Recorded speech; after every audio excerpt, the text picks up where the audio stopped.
Alright, I think we can all agree Call of Duty has not been it for the past couple years. Their heavy fixation on formatting everything after Warzone came to a horrible head with last year's disappointment, Modern Warfare 3. But this year, Activision hands us an apology for Modern Warfare 3, which is beloved Black Ops 6. Ice Cream so good. It's a superb entry in the Black Ops series and a prime example of a first-person shooter done right. I'm Greg from L.A.N Party, and today we're doing a Black Ops 6 review.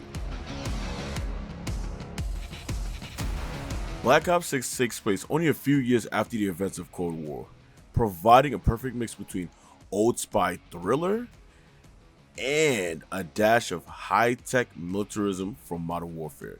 The campaign formulates its own unique identity by learning from the mistakes of Modern Warfare and improving the spy thriller that the Black Ops series is known for. Trying to uncover the truth and put a stop to this New Year's big bag. Can I get a drum roll, please? The evil organization name is Pantheon. Yeah, okay, bro, get over yourself.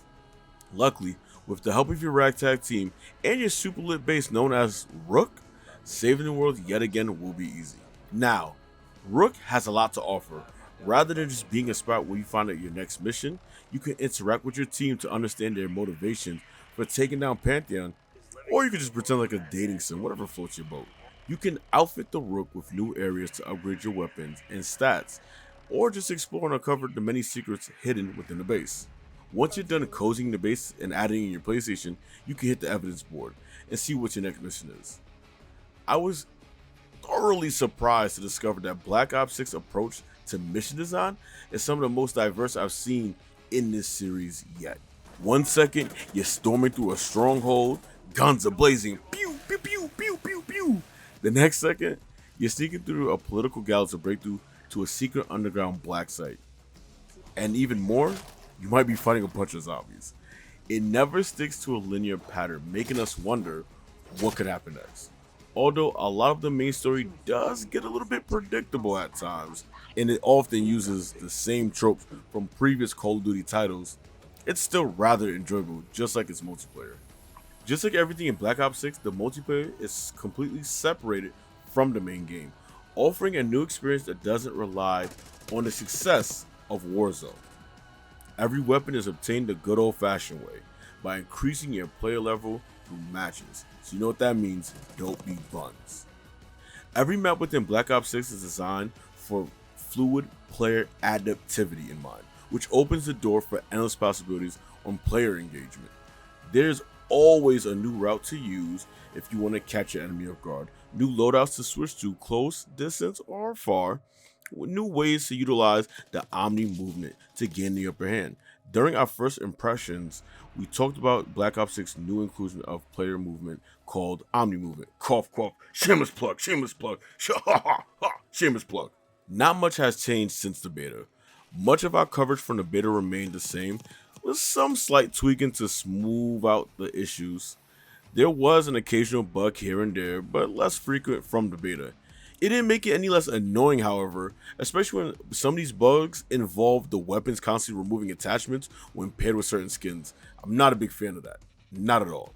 If some small bugs are the price to pay for these enhancements to the classic formula, then hey, we can live with it.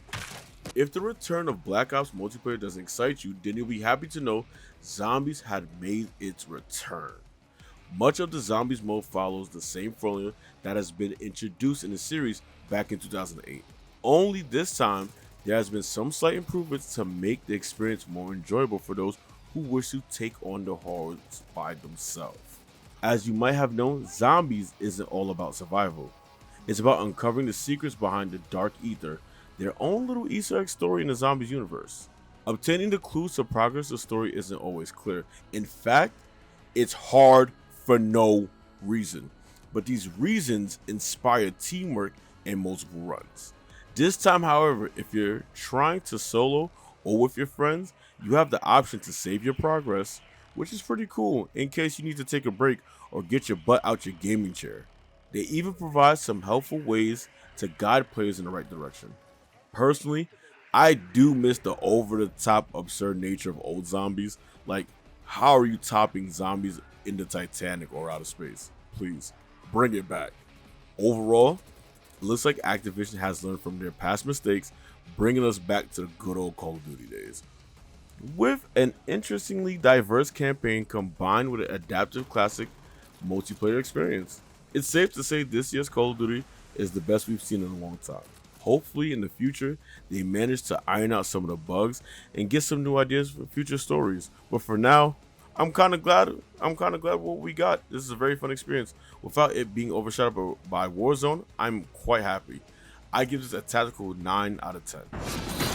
Crimson's falling back. Hell of a show today, Black Ops.